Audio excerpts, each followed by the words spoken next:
Welcome back to 77 Weekly. We have Coach Rob, Coach Jacob here today. We are playing with our microphones. No, it's good. Okay. It's good. It's perfect. You're on the boom arm. You're on Preston's. I know. I don't know why people don't want. I like that mic better. I think I prefer this one other than I just like this one because it's smaller. I have one smaller microphone. Is your mic not working? Are you four? Man, I can't hear Are you four now? Talk again. Hello. Now we got him. Sorry. You were on the wrong microphone. Hello? You're four I'm over four. there. Just a heads up. You know why people like the boom arm is so they can sit back in the chair. Yeah, 'cause and they're be lazy. Exactly what Nobody I was wants to have good posture Yeah. and sit up. Yeah. I want to sit back. And this is why we can't hear people, because they sit like that and they're like, I'm on the podcast. Cool. So today we're going to talk to you guys about some injury stuff. So a common thing that we see is we get injured or think you get injured, or you have something that brings you a tweak and you say, man, I should probably go see a doctor. You go see a doctor and I will tell you what every single doctor is going to tell you. It's going to be, you need to rest for typically 2 to 6 weeks, depending on what you say your injury is. And so we want to talk about, we're not saying doctors are wrong, but that's we can tell you if you go to the doctor, you're going to get that answer. So we want to talk to you about why training, not necessarily through injuries, but training around injuries and how you can help make your injuries heal faster by continue doing stuff. It doesn't mean stop because you have some sort of little tweak. So Coach Jacob, kick this thing off. Well, I'm a perfect example of this because I've had problems with my knee and hamstring, and Rob's heard millions and millions of complaints from me about how much this is prohibiting me from training, and I can't do certain things. But now it's I've gotten my hamstring and knee so much better to the point I'm lifting again. And I took a little bit of time off when it was unbearable, but at the same time I was doing single leg stuff. I was doing things to strengthen the injured area and not resting and staying off of it, because I think we tried that one time. I just stopped lifting for a week or something and nothing got better. It got worse over time. So I think I'm a perfect example of this. This is why I wanted to talk about it today, because we hear it a ton at the gym. Yeah, and you were extremely not fun to be around No. when you couldn't lift. That No. was the worst of it was you were you'd walk by a barbell and you would just be like, oh man, I want to snatch this thing. But yeah, it's definitely. Or by a PVC pipe. Man, I really want to snatch that thing. Anything that I would say is about 6 to 7 feet in length and he could fit his hands around, he wanted to do some type of Olympic weightlift with. Right. So. When I'm laying on the ground, Jacob walks by and is like, man, I want to snatch that. He's like, I bet you I could clean and jerk you right now. No, so, I mean, when we see people have little tweaks, it's not like they're injured per se. We don't see injuries at the gym a lot. True injuries, I am in bad shape. It's more of hey, I tweaked something a little bit because I might have not warmed up properly, or maybe a little overuse, or I'm just tight. I'm just tight from something. And so when that happens, typically, what do you guys see go through that person's mind, and how can you kind of guide them along to a different result? I think every person is automatically worst case scenario, or it goes into this. The easiest way to put it is I'm hurt and that's it. And I'm it's done. Game over. I'm head hurt. And yeah, just like you said, I can count on my hands the times I've been in the gym and actually seen a full on injury. Mm-hmm. And it wasn't negligence. It wasn't doing something improperly. It's just they legitimately got hurt. And every other time, it's simply just like you said. I love that word because we use it. It's a very general word, is a tweak. So we can use it for so many different instances. But we obviously, once we see it, or if somebody's like, hey, oh man, I tweaked my back. And it's okay, well, let's just stop what you're doing right now, because the first thing that you're going to want to do is probably try to do another rep because you don't think it's that bad. Then we have to assess what happened. So we ask questions. We kind of try to problem solve essentially and go into triage, well, okay, what happened? What were you doing? What do you feel like? What can you not do? What can you do? And we are not doctors. We are not physical therapists. We are not massage therapists. We are not certified to diagnose these things that happen, but we've seen enough to where we can kind of figure out, okay, it's probably this. And then once that happens, then we have to figure out where to go from there. So the client's automatic thing is, well, I probably have to go see a doctor, or 2, I'm going to have to just stop doing this for a handful of weeks until it gets better. So the old school theory of, well, if you got injured or you had a tweak or something doesn't feel right, just don't come for a couple weeks and everything will get better, because that's just how the body works. Is you rest it and things get better. And that's not always the case. That's not true. Yeah, I know. That's not always the case. You rest it, maybe the pain goes away temporarily, and then you start doing something again, and it comes back. So these people that typically in their previous life would have thought to rest, what are some things that you would recommend they do to help improve or make that injury go away quicker or get back to 100% faster?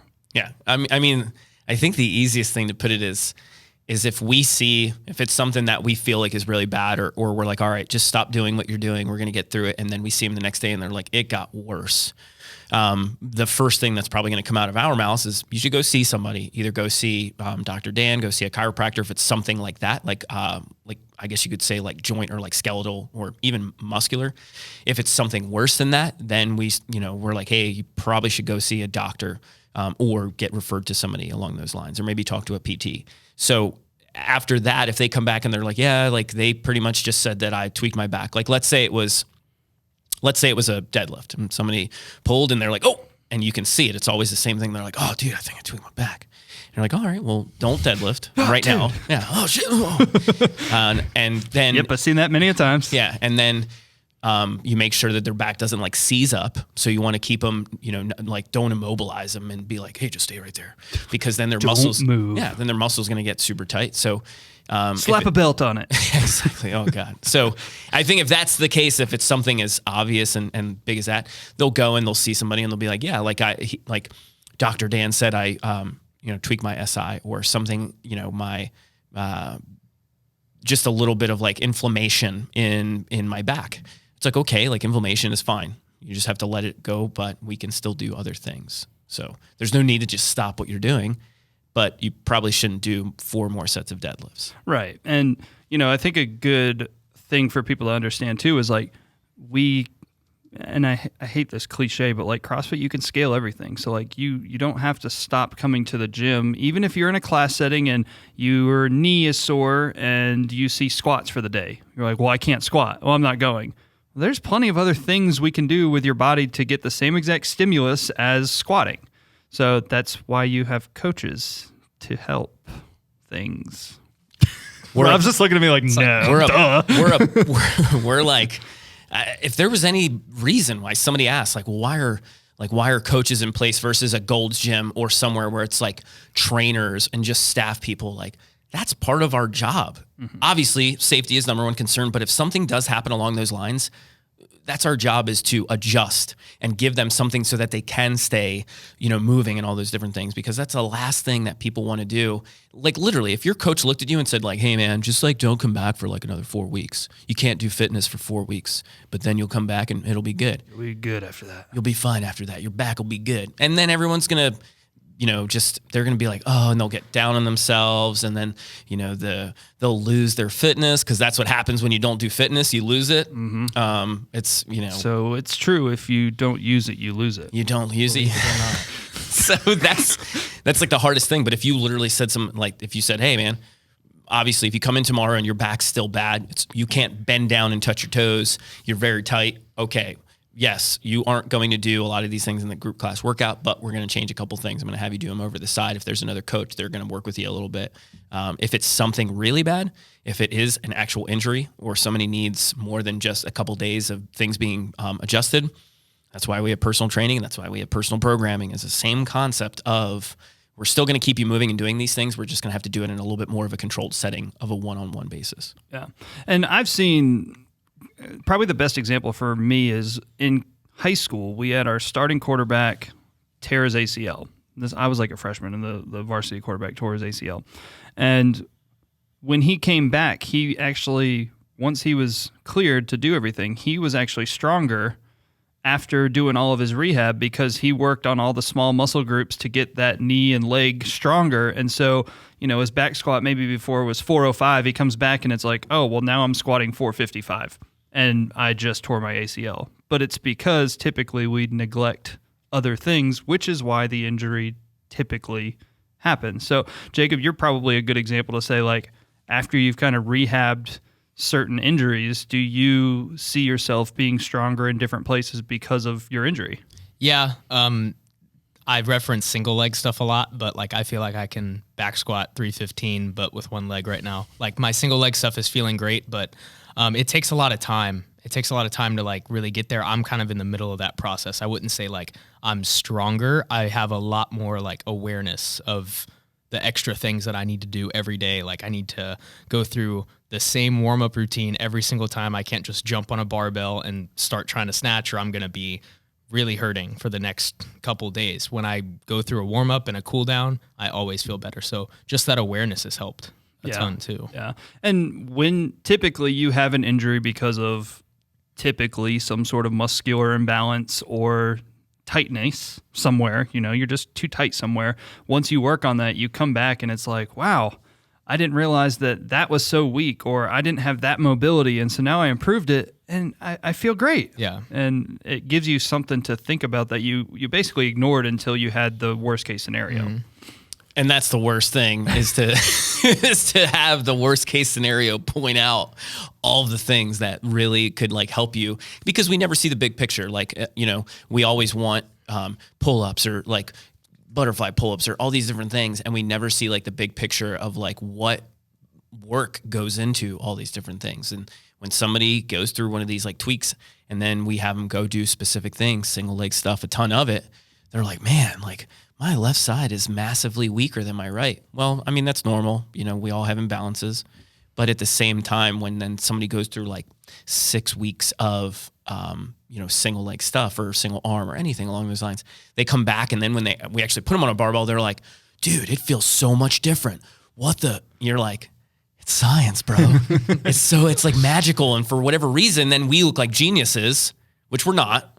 You are. Yeah, we just like point out the fact of like, well, if we, in a perfect world, we could do that with everybody without having the injury lead them into that. In a perfect world, we could say like, hey, I'm going to have you do all this stuff, and it's going to make you in the long run be better at CrossFit, weightlifting, strength training, powerlifting, any one of those things. And that's what a lot of those like gyms that focus on personalization, like sport specific, when you go into sport training, guys going to the NFL, combine, stuff like that, like they do this huge like test basically to say like, where is your strengths, your weaknesses, how are your imbalances, right side, left side, like you just standing on a scale, do you have more weight on your right side versus your left side just from standing? Well, that's some sort of imbalance that could lead to an injury. If you're going to the NFL to try and get a $5, $10, $15 million contract, we know you have the potential for an injury. We should probably try and fix that now before you go into that. Yeah. Like, man, it's literally like insurance. Which is probably one of the most expensive things to have as an adult. Yeah. Jacob doesn't have any. Still my mom's. You're all good. Hey, I didn't get mine till like last 26. You're good to your 25. Yep. Or 25. But yeah, I just winged it. Hope for the best. Yeah. Okay. It's probably not the right choice. So don't do that. Don't take that advice. Okay. Do you have insurance? No, dude, because I never get hurt. And then like the next day, literally what I said always. I'll be all right. Back gets tweaked. Yeah. You're like, oh man. Somehow made it. It's funny that it takes that, but I guess the whole theory of what we kind of want to get through to people is having an injury or having a tweak or having something happen that keeps you from doing all of the cool fun stuff in CrossFit class does not mean that you have to stop coming to class or coming to the gym. Every doctor, most doctors, unless you have a doctor who knows, like if you're working with like somebody who's like versed in like sports performance and stuff like that, they're going to be like, hey, you need a rest. You need a rest. That's what you need right now. Rice it, baby. Rice it. Oh, God. Or then a lot of times if they go to PT. That doesn't mean put rice on it. It's rest, ice, compression, and elevation. Exactly. I know someone's going to be like, I've never heard of rice. I'm going to go get some white rice. You make white rice, and while it's warm, you just rub it. Rub it on the affected area and then get it in there. You're fine tomorrow.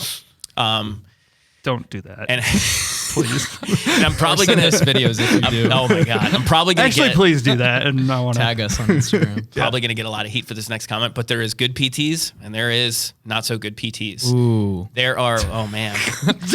And the only reason why I say that, yeah, if we had like a visual effects, it would be like, I think there are PTs that understand what we do and how a lot of times these injuries or like tweaks, whatever happen. And then there's other PTs that see everything as simply just rehab. I had a guy tell me the other day, he's like, yeah, I went and did one PT session for my shoulder. He had like a shoulder issue, and he was like, I'm not going back. I was like, why? And he's like, dude, this guy's not going to do anything for me. He's treating me like I'm a 70-year-old woman who is frail and fragile, and he's obviously a big guy. And he was just like, that's just not what I need. So I was like, all right, well, do this. Go see this person. There's a PT that we've worked with. He understands. And then he went and saw him, and then literally he was like, dude, that guy had me like sweating from the 20 minutes of stuff he had me do. Yep. So if you do go see a PT, just make sure you're seeing the right one, and that's going to lead you in the right direction and get you back to where you need to be at. But same concept. PT is typically like 2 days a week, physical therapy, not personal training. And if you do PT, same thing. Supplement. Tell your PT that, oh yeah, I still want to go to the gym. My coach is going to have me doing X, X, and X. Nothing crazy. Most PTs will be like, perfect. Good. Like, here's your supplemental movements as you're there. Exactly. Great. Awesome. You're going to get better faster because you're doing more things. Yeah. If a doctor legitimately looks at you and says the way to get better, or the way to, this injury will get better, is simply by not doing anything, I feel like that is probably one of the worst things to be told to a person right now, especially an adult, probably I would say an upwards of like 45. So somebody who is kind of like getting a little bit older and maybe isn't resilient as a 21-year-old. I just pointed at Jacob for all those that are watching. But the bottom line is young and invincible right now. I know, man. Whoa, dude, I would love to be invincible. I know, but still. You just wait, buddy. You just wait. You're invincible right now. You are. Okay. I'll take your word for it. Yeah. Come back in about 8 years, and then we'll see. But I think that's the grand, the overview of all of this is if something happens, whether it's in the gym or not, like you could be doing lawn work at your house, or look, I've tweaked my back so bad that I had to go like emergency call to my chiropractor because he was a member of my gym. Yeah. And I was picking up a 5-pound plate. It's literally did like a workout with 405 deadlifts, was picking the weights up, grabbing the 5, and tweaked my back. It was like, I can't walk. I can't move. So yeah, anything. But that is not like the end of it. There should be like, if you come in but then the other big thing is on the other side is if you come in and you keep that from the coaches and you're just trying to, like, oh, like the guys are the worst at it. I'll just get through it. I'll just work through it. I'll work through the pain. That's going to make it worse. And then we can't help you. We just can't. So if you come in, you're like, hey dude, I tried moving my refrigerator, my garage the other day. I don't know what happened. Back doesn't feel good. We're doing snatch grip deadlifts today. What do you want me to do? Refrigerator beat me. The fridge got me. Yeah. Well, that happens. I think Ella's a perfect example too. One of Jasmine's clients. Yeah. She tore her ACL. Everything. ACL, everything. MCL. Yeah. She tore everything, and she couldn't do any squatting because she has a torn knee, and she came in and focused on upper body things. And now she's stronger and better than she was before. She's like, hey guys, watch this. You want to see a strict muscle up? Yeah. I mean, those are easy now. Yeah, and the crazy thing was, I asked her that the other day because somebody was asking about that, and she was like, "Oh, the minute I got released, the minute my doctor said that I could like start moving around without being like in like bed rest or whatever to immobilize the knee, she was like, I was back in here and I was doing like upper body work, and then eventually I started doing a lot of quad, hamstring, calf, every surrounding piece of muscle around her knee. She was getting stronger.